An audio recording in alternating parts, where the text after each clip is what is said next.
Alright, thank you very much. Hello everybody, it's your good friend Pozzible here, and I'm back in action with another quick movie review on 9 Dead. I was going to say 9 Lives, but now I get it. Why they call it 9 Died. 9 Dead. Basically, you have a room of 9 people. They've been captured by a masked, hooded individual who doesn't show his face, and yet was pretty easy for him to drive around and kidnap people in the dead of night when they were all by themselves, all 9 of them, all the time. And it was pretty, it was just a little too easy for him. This is a poor man's Saw, in case you haven't gotten that impression already. But these 9 people are suddenly locked up in a room, 9 poles, they can't get out. The bad guy is going to walk in every 10 minutes and ask them, "Why are you here?" And if they were to tell him why they were here, he would walk out of the room, he would actually take off his mask, he would call the police, and everybody would go free. Happy ending. Sort of. But unfortunately, it takes them a long time to figure out why they're all there. And of course, people start dying. What was this movie like? It was really intense. It was really interesting.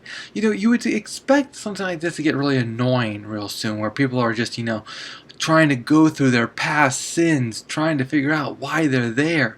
And the one thing that they came up with didn't seem that important. In the long run, didn't really seem that important. And, sometimes you could fit one guy with one person, then one person with another person, but in the end, there was this one guy, he just didn't fit. And finally, like an Agatha Christie style murder mystery, they were able to put the pieces together and solve the reason why they were there. One of the interesting things about this movie is, of course, there's the debate.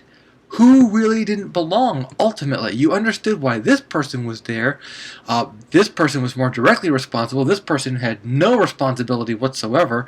And this other person had indirect responsibility. And that made it intriguing. Ultimately, 9 Dead does get a see it. Let's face it, it's going to be a poor man's Saw, so it's not going to be as intense.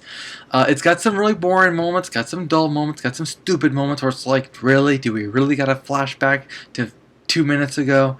But it was trying to be more of a mystery than a thriller or horror, and that's the part I liked, and that's why I give it a see it. It wasn't perfect by any stretch of the imagination. If I were to do letter grading, which I don't really approve of, I'd give it a B-. So it's not great, it's good, it's worthy, and I think you'd enjoy it. Alright guys, that's it for me today. We'll see you at the theaters.